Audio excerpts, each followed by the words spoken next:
The sky turned a sickly shade of green just before dawn, an unnatural color that no meteorologist had ever predicted. Across the world, millions of eyes snapped upward in disbelief, terror seeping into every heartbeat. From the horizon, shadows larger than skyscrapers moved with a deliberate, almost mocking rhythm. No one knew what they were. Not really. But the loud, deep hum vibrating through the air told a story humanity didn't want to hear. They had arrived. The first to see them were fishermen off the coast of New Zealand. A massive ship, taller than the tallest mountain, descended silently from the clouds, reflecting the early morning light in jagged shards of metal. When news agencies tried to broadcast the event, their signals were scrambled. It was as if the aliens didn't want humanity to even document their arrival. In New York, people fled the streets. Cars crashed into one another in panic. Windows shattered as tremors shook buildings. Soldiers scrambled to their posts, but their tanks looked like toys compared to the shadow looming above them. "Stay calm. This is," a news anchor began, but the feed cut mid-sentence. The camera shook violently, then went black. In a quiet workshop on the outskirts of the city, Ethan Parker, a mechanic in his late 20s, didn't look up at the sky. He didn't have time. Sparks flew from the welding torch in his hands, metal clanged, and the smell of oil and burned steel filled the cramped space. Most people would have panicked. Most people would have screamed. But Ethan had always been different, always quiet, always observant. It wasn't until a nearby explosion rattled the walls of his shop that he finally glanced up. The sound was deafening, like the roar of 1,000 storms combined. From his small window, he saw it, a gigantic dragon-like creature soaring between the alien ships, its scales glinting with an unnatural metallic sheen. Flames licked the edges of the sky as the beast descended on a city block several miles away. Humanity had faced natural disasters, wars, even plagues, but nothing like this. Nothing could have prepared them for monsters flown by an intelligence far beyond their own. And yet, the alien ships remained calm, almost smug, hovering above in perfect formation. They were laughing. Ethan could feel it, even from this distance. The military tried to respond. Jets screamed into the sky, missiles streaking toward the ships, but they fizzled in midair, disintegrating before impact. Heavy artillery fired from bunkers and tanks, only to watch their shells bounce harmlessly off some invisible shield. Across the globe, the same scene repeated itself: fear, confusion, chaos. And the laughter, or whatever eerie, high-frequency signal the aliens used, echoed through every communication device on Earth. Inside his workshop, Ethan leaned against the table, staring at the blinking monitors he had cobbled together from old computers. He wasn't just a mechanic, he was an observer, a thinker, a man who noticed patterns others missed. And something about this invasion didn't sit right with him. The aliens were powerful, yes, but overconfident. Arrogant. They didn't anticipate resistance. They didn't anticipate ingenuity. As smoke rose from the distant city block, Ethan's mind raced. He thought about the machines he had repaired, the engines he had rebuilt, the systems he had coaxed into life when everyone else had given up. If humanity had any chance of surviving this, it wouldn't come from tanks or fighter jets. It would come from understanding. From thinking. From finding a weakness. And then he heard it, a low, guttural roar that seemed to shake the very air around him. The dragon was close, closer than any human had ever been to a creature of its kind. Flames licked the street outside as it landed, each step sending tremors into the ground. Ethan's heart pounded, not with fear, but with anticipation. Somewhere in the chaos, humanity's fate was being decided. And Ethan Parker, a mechanic no one had noticed, might be the only one capable of seeing what others couldn't. The aliens laughed. But laughter, Ethan thought, could be silenced. This sets up maximum suspense, shows the alien's superiority, introduces the dragon, and establishes Ethan as an observant, underestimated hero. The next part can jump straight into the dragon's devastation and Ethan starting to plan. If you want, I can write part 2 next, around 700 to 800 words, showing the dragon's attacks and Ethan noticing its flaw, keeping that tension high for YouTube storytelling. Do you want me to do that? The city below Ethan's workshop was barely recognizable. Streets that had once thrummed with life were now jagged lines of rubble and ash. Cars melted into molten pools where the dragon's fire had licked them. Skyscrapers that had reached toward the heavens now lay twisted, skeletal, and smoking. Sirens wailed in every direction, but no one was there to hear them. The people who had once filled these streets were gone, fleeing or worse. Ethan climbed to the rooftop of his workshop for a better view. The wind whipped against him, carrying the stench of scorched metal and burning concrete. Above, the alien ships loomed like silent gods, their vast hulls shimmering with alien energy. But it was the dragon that drew his attention, the colossal creature that moved with a terrifying elegance. Its scales were sharp as obsidian, glowing faintly with a strange blue energy along the joints. Its wings stretched wider than a football field, folding and unfolding with precision as it soared between the alien ships. The dragon wasn't just a weapon, it was a masterpiece of alien engineering. Every movement, every roar, seemed calculated to instill fear. Entire armies had already fallen trying to stop it. Jets dove toward its massive form, only to be incinerated mid-air. Tanks fired relentlessly, but their shells bounced off invisible barriers projected by the creature. For the first time in history, humanity had encountered something completely beyond comprehension, and completely unstoppable. And yet, Ethan noticed something. A flicker, a slight hesitation in the dragon's movement as it landed and repositioned its claws. The aliens riding its back were frantically inputting commands through a strange console, their appendages moving in ways no human could replicate. But the dragon itself seemed imperfect. A split second where its massive tail, instead of sweeping smoothly, lingered awkwardly in the air. A subtle twitch in its left hind leg. Nothing a soldier or a general would notice in the chaos, but enough for someone like Ethan. Ethan's mind raced. He had spent years repairing engines, recalibrating machinery, coaxing life out of failing circuits. If a human brain could understand a machine, perhaps it could understand this, if only he got close enough. He needed data. Patterns. Anything that could reveal a weakness hidden in plain sight. The dragon lifted into the air again, its roar echoing across the city, shaking walls and rattling windows. From this distance, Ethan could see the alien riders attempting to control it, their glowing consoles blinking furiously. He realized then what no one else had yet considered. The dragon wasn't a single entity. It was a hybrid, part organic, part machine, part alien AI. Its strength lay not just in brute force, but in the precise control of its riders. Ethan's pulse quickened. If the creature could be influenced, if the rider's commands could be intercepted or mirrored, maybe, just maybe, humanity had a chance. He pulled a battered laptop from his backpack and started sketching. Diagrams of joints, airflow, and mechanical stress points. Notes about how the dragon's wings flexed, how its tail moved, how the fire emitted from its mouth in precise bursts rather than chaotic blasts. Every detail mattered. Every observation was a clue. A sudden explosion nearby yanked him from his calculations. The dragon had landed again, stomping through a once busy shopping district. Flames erupted from its maw, reducing the area to smoldering ash in seconds. Ethan ducked instinctively, the heat singeing the back of his neck. But even amidst the destruction, his eyes were analyzing, observing. A particular pattern emerged. The creature paused for half a heartbeat before releasing its fire. Always the same delay. Always the same hesitation when landing on uneven terrain. It wasn't much, but it was something. Ethan crouched on the rooftop, feeling the adrenaline surge through him. Others would see only a monster, a weapon of annihilation. But he saw potential. He saw a flaw. A tiny crack in the armor of invincibility the aliens had built. And if he could exploit it, if he could find a way to interface with it, to manipulate it, the dragon could become humanity's weapon instead of its doom. But there was no time to lose. The aliens were methodical. They wouldn't pause. They wouldn't wait for humans to understand. Every second meant more destruction, more lives lost. Ethan knew that if he hesitated even a moment longer, the opportunity might vanish. A new roar echoed above, louder this time, filled with fury and awareness. The dragon was scanning, sensing. Perhaps it could feel Ethan's presence, his attention. Perhaps it was already noticing him. Ethan's fingers tightened around the strap of his backpack. Inside, tools, gadgets, and scraps of machinery that could be the key to humanity's survival. He didn't know how yet.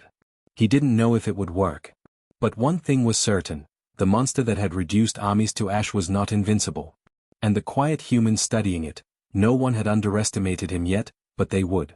Tomorrow, the city might be gone. But tonight, a plan was beginning to form. And in the heart of chaos, a mechanic had found the first crack in the armor of the alien war machine. Night had fallen, but the city was anything but dark. Fires burned unchecked, casting a hellish glow over the skeletal ruins of streets and buildings. Smoke curled into the sky in thick, choking plumes. Above it all, the dragon circled, its wings cutting through the night like knives, glowing embers tracing its path. Its alien riders barked commands at it, keeping it under their control, but Ethan knew something they didn't. the beast wasn't flawless. Ethan crouched in the shadows of a collapsed overpass, surveying the wreckage.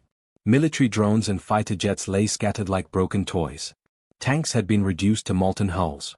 But amid the destruction, there were opportunities, a treasure trove of salvage, both human and alien, that could help him build what no one else had dared attempt. He moved quickly, avoiding patrols of alien scouts and the dragon's watchful gaze. Each step brought him closer to the central plaza where the dragon had landed earlier. There, remnants of alien technology lay scattered, glowing faintly in the dark. Control panels, glowing wires, and jagged shards of unknown metal littered the streets. Ethan's heart pounded, not with fear, but with anticipation. He knew exactly what he needed. Tools, circuits, anything to understand it, to interface with it, he muttered under his breath, rifling through the debris. His fingers traced the alien panels, delicate wires and energy conduits. None of it made sense at first glance, but he had spent years repairing machines that defied logic. If a human brain could coax life into a broken engine, maybe it could coax obedience out of a dragon too. Hours passed as Ethan worked tirelessly, scavenging and improvising. Sparks flew as he rewired damaged circuits, testing alien energy sources against salvaged human tech. Every now and then, the dragon would roar overhead, the sound vibrating through his chest and shaking the debris beneath him. But Ethan didn't flinch. Every roar, every step, every movement of the beast was data, information he could analyze, exploit, and ultimately turn against the aliens.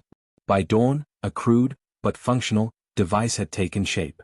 Small enough to carry, yet powerful enough to interface with the dragon's control mechanisms. Ethan tested it against minor fragments of alien tech, watching as circuits blinked in response. It wasn't perfect. Far from it. But it was a start. As he packed his makeshift device, a new sound froze him in place. The dragon had landed nearby, moving with a precision that belied its size. Flames licked the ruins, and the alien riders were shouting in a language he couldn't understand, their hands moving over glowing panels on the creature's back. The dragon paused for a fraction of a second, as it had before, the hesitation Ethan had noticed in the heat of battle. He smiled grimly. That hesitation was the key. Every other human had fled in terror, every soldier had tried, and failed, to confront the beast. But Ethan had something they didn't: patience, observation, and ingenuity. He had time to study, to plan, and to strike in a way the aliens could never anticipate. The city around him was deathly silent, save for the occasional crack of fire and the distant wail of alarms. Ethan ducked into the shadow of a collapsed building, setting his device on a makeshift tripod. He began connecting it to fragments of alien circuitry he had scavenged, using his own knowledge to bridge the gap between human and alien technology. Each connection brought him closer to understanding how the dragon thought, how it moved, how it obeyed its riders. And then it happened. A spark. A flicker. A pulse ran through the device. The dragon twitched almost imperceptibly, as if sensing something new, something foreign. Ethan's pulse quickened. It wasn't full control, not yet, but it was proof that the plan could work. He knew the aliens would not wait. They would strike again soon, sweeping through the city with their dragon, destroying anything in their path. If humanity was to survive, he had to act fast. There was no room for error. One misstep, one miscalculation, and the dragon would remain the perfect instrument of destruction, and he would become another casualty in its path. Ethan packed up the device, slipping through the ruins toward his workshop. Every step was a careful calculation, every shadow could conceal a predator. Above, the dragon soared again, its wings slicing the sky, flames illuminating its alien riders. But now, Ethan had hope. He had a plan. And he had something the aliens had never considered, a human mind that refused to give up. Tomorrow, he would attempt the impossible. He would confront the dragon directly, testing the flaw he had observed, using the device to bend the beast to human will. It was a gamble, a dangerous, insane gamble, but it was the only chance humanity had left. And for the first time since the invasion began, Ethan felt a spark of confidence. The dragon was formidable, the aliens were ruthless, but ingenuity, courage, and observation could change the course of history. The night stretched on, thick with smoke and fire, and Ethan Parker disappeared into the ruins, carrying the first step in a plan that could turn the ultimate weapon of destruction into the salvation of humanity. Dawn had yet to break, but the sky was already painted with streaks of fire and smoke. The city lay in ruins, the air thick with ash, and the stench of scorched metal and charred buildings clung to everything. Silence reigned, temporary, fragile, broken only by the distant rumble of alien engines and the flutter of immense wings. Ethan crouched behind the remnants of a crumbled skyscraper, his makeshift device strapped to his chest. Every muscle in his body was taut. He had scavenged, repaired, and improvised through the night, but now it all came down to this moment. The dragon, the alien-engineered behemoth that had reduced entire armies to ash, was close, circling above, its glowing eyes scanning for prey. He had studied it meticulously. Every twitch, every slight hesitation, every pause before it unleashed its fire. Those split seconds were all he needed. But the question gnawed at him: would observation be enough when it finally came face to face with a human who dared to challenge it? The dragon landed in the plaza ahead, shaking the ground with each thunderous step. Its wings folded back like metallic sails, scales glinting with an eerie bioluminescent glow. Alien riders clung to its back, shouting commands in a language that twisted the air like a physical force. Flames licked the cracked streets, turning them into rivers of molten orange. Ethan swallowed, tightened the straps on his device, and stepped out from the rubble. The dragon's head swiveled toward him, nostrils flaring, wings twitching. Its gaze was a mixture of curiosity and instinctual aggression. The alien riders barked frantic commands, hands moving over panels in unison, but the dragon hesitated. Just a fraction of a second, the same twitch he had observed countless times. That hesitation was all Ethan needed. He raised the device, pointing it at the creature, and activated it. A low hum emitted, blending with the drone of alien engines. Sparks danced along the wires, lights flickered across the makeshift circuits, and for the first time, the dragon froze mid-step. The alien riders screamed, thrashing over their controls, but the creature did not move. Not fully. Ethan's pulse raced. He adjusted a dial, then another, fine-tuning the connection between his device and the alien circuitry. The dragon twitched again, wings quivering, tail swinging. And then, astonishingly, it obeyed. It took a careful step toward him, massive claws crunching the rubble, and Ethan held his ground. The dragon sniffed the air, eyes narrowing. Its fire flared briefly, then extinguished, as if it had taken a deep breath of control. A low, guttural growl emanated from its throat, but it was not directed at him, at least, not entirely. Ethan exhaled slowly.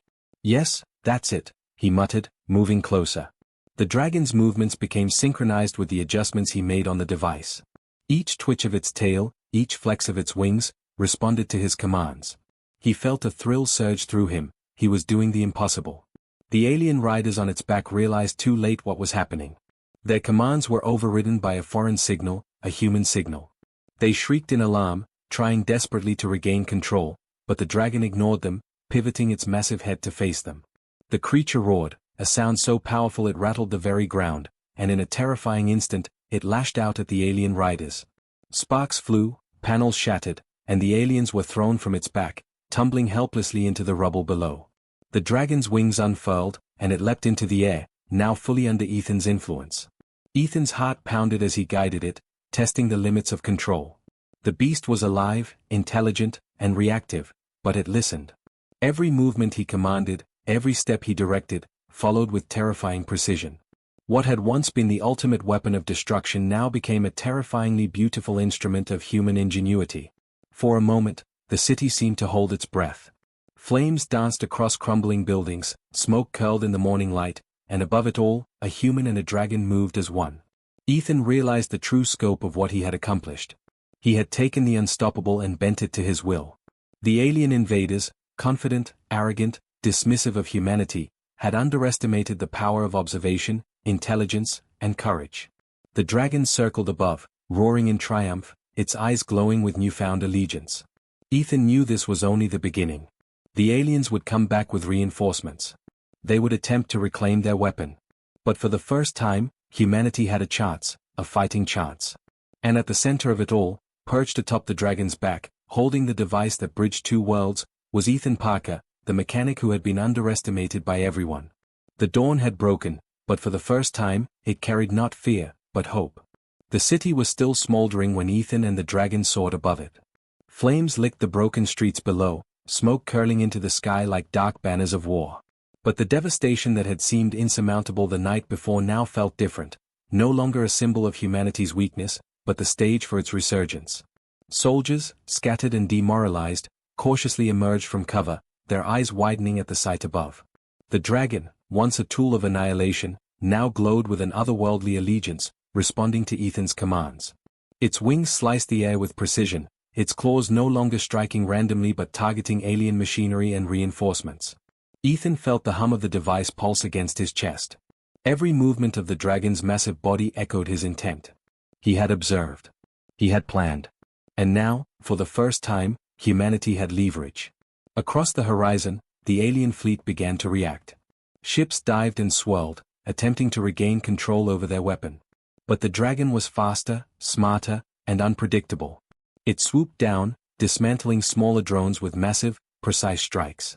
Alien troops scrambling to defend their machines were caught off guard, thrown into chaos by the creature they had once controlled. Ethan's heart raced, but there was no time to marvel. Every second mattered. The aliens were adaptive, calculating, ruthless, but they had never faced a human mind that refused to accept impossibility. With each maneuver, he guided the dragon to strike where it hurt most: command hubs, weapon caches, and armored vehicles. Within minutes, entire contingents of alien forces were neutralized, retreating in disarray. In the streets, humanity began to rally. Soldiers, engineers, and civilians alike seized the moment. Tanks and makeshift weapons, once symbols of futility, became instruments of resistance under the protection and guidance of the dragon. For the first time, fear turned to hope. For the first time, the aliens faltered. The alien commanders realized too late that their ultimate weapon was lost. Their dragon, the apex of their war strategy, had turned against them.